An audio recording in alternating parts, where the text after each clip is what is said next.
बिस्मिल्लाहिर्रहमानिर्रहीम अस्सलाम वालेकुम। मैं हूं मोहम्मद, तुस मेरा यूट्यूब चैनल लेते पे माई विलेज लाइफ। अज दे विलाग असां तो दसे सूँ अपने काटियां साढ़ियां मुक गए, जिंदी वजह तू असां ना दरख्तें दियां कटाइयां शुरू करा दिते। अपने ने कटाइयां करा ते इंशाअल्लाह लता को दिखे नूं ते जोलते हिसाब किताब दे दूँ।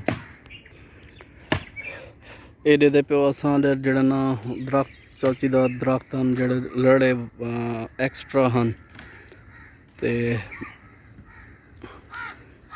उन्हें को असां कटाई पियूं, क्योंकि ट्रैक्टर वगैरह जेड़े ना असां हल वगैरह मरे नूं तां वो जेड़े ना मतलब लगदे ट्रैक्टर को, जिन वजह तू साइड ते जेड़े लड़े पे हैं असां उन्हें को कटा दिते।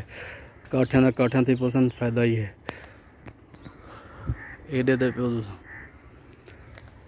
एक काठियां जड़े ना असां ताज़ा नाल दे नाल बदफेनियां नूं बदवा ते रखे सूवें दे जे तई असां दूजा पिछले विलागे तो दिखाया से असां जड़े ना पिछले काठियां जड़े चाह ते गया से साढ़े पिछू फुल टोटल सफाया थी गए ते सरें दे काठियां जड़े ना असां अपने जड़ा ना घर वास्ते बढ़वेंदे प्यूं, ताकि क्योंकि वाड़ ही फिर ही असां नहीं रहेंदे पे कपास जड़ी है ना हुंदा जड़ा ना इत्थां कामयाब कह नहीं हो, जिन वजह तू असां हुण दरख्तें ते गुजारे कीती पियो। आ गोदिया हुण काठियां कप्पी पियो थोड़ा वाल वाल गर्मी बड़ी है एक अच्छा जो तो पता है बाढ़ खुद थींदे नहीं रात थक गए। हाँ भला ही संगो ट्रेन जा काठा दे ले ठीक है गुजारा किती पियो। चलो माशाल्लाह मस एक ट्राली तो बढ़ती है मेरे ख्याल तुहाडी हैं सीजन टपदे। हाँ सही है जे तो ये वाला रेडी थी वैसे तैयार थी वैसे। चलो माशाल्लाह हिम्मत करो सही हिम्मत करो।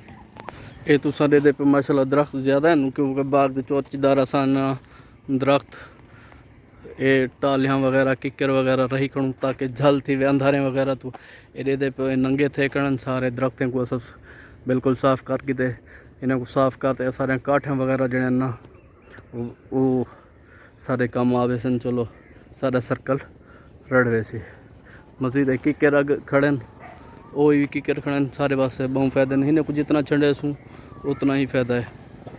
ये मतलब बड़े थी सन जूं ही झाड़ मरे सन। ये बहुत पुराने टालियां माशाल्लाह ते उन्हें को कटवा किता से नाल मोटियां जड़ियां पतलियां पतलियां खड़ा दिता से हुण इन्हें को छंडे ने ये मजीद ग्रोथ करे सन झाड़ बड़े सन ते साइडां सारियां साफ थी वे सन सारे। ये दरख्त सारे काफ़ी हैं। चलो सारा गुजारा थे पे काठियां दा लकड़ी जड़ा ना ईंधन के तौर पर जी अस इस्तेमाल करें सारा काफ़ी सर्कल चल वेंदे।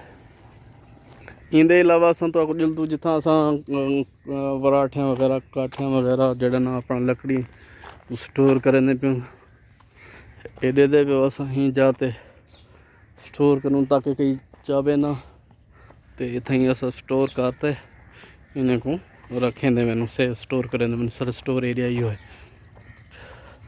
तो वाल जड़े उतना खुट सन उतना भी रख दे सूँ जड़े खुट वे सन वाला असां जड़ा ना इन्हें को चावे सू ट्राली दे उत्ते अपना अपने शहर वाले घर।